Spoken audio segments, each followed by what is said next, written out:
thank you very much. We appreciate it. This is very important, and very important to me and the administration.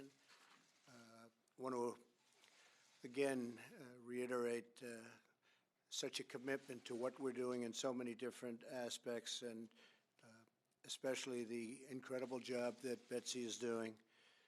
And I think you're seeing the fruits of that labor, and you will see it over the years, definitely. I want to begin by expressing our tremendous gratitude to Jonathan Holyfield and the members of the White House Initiative and historically black colleges and universities throughout our country.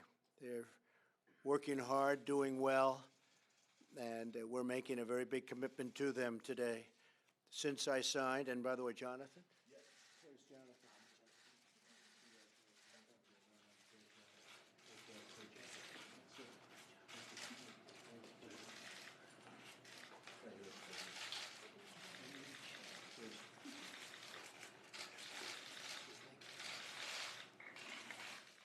Since I signed the executive order establishing this initiative in my administration, we have made great strides in strengthening HBCUs, a cherished and vital institution in our country. Very important. I'm proud to say that my budget continues America's commitment to helping HBCUs improve their competitiveness, requesting more than $500 million for HBCU-focused programs. Further, the recent budget deal allows for the forgiveness of any outstanding loans owed under the HBCU Hurricane Supplement Loan Program, which was a very difficult task, and it worked out. I'm also pleased that our expansion of the Pell Grant eligibility will greatly help the many students attending our wonderful HBCUs. Today, I'm honored to announce that Johnny Taylor, Jr., well known to a lot of us, great guy, will serve as our new chairman and chairman of the President's Board of Advisors on Historically Black Colleges and Universities. Johnny is the CEO of the Society for Human Resource Management, which serves to connect the students at these institutions with the jobs of tomorrow. He also recently served as president of the Thurgood Marshall College Fund. I know he will advance the cause of HBCUs, a major priority of our administration.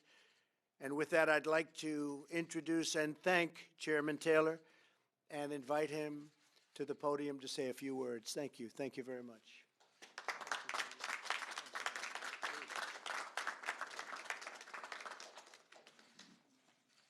Thank you, President Trump and Secretary DeVos. I appreciate the trust you have placed in me to chair the President's Board of Advisors on HBCUs. It has been my life's work to unleash talent in all of its forms from wherever it originates. As CEO of the Society for Human Resource Management, we call it SHRM, I work with employers across the country and indeed across the world. No matter their industry, size, or longevity, today's organizations all share the same challenge: closing the skills gap while building diverse, inclusive, engaged workforces. For each of them, the war for talent, as we've come to call it, will never end.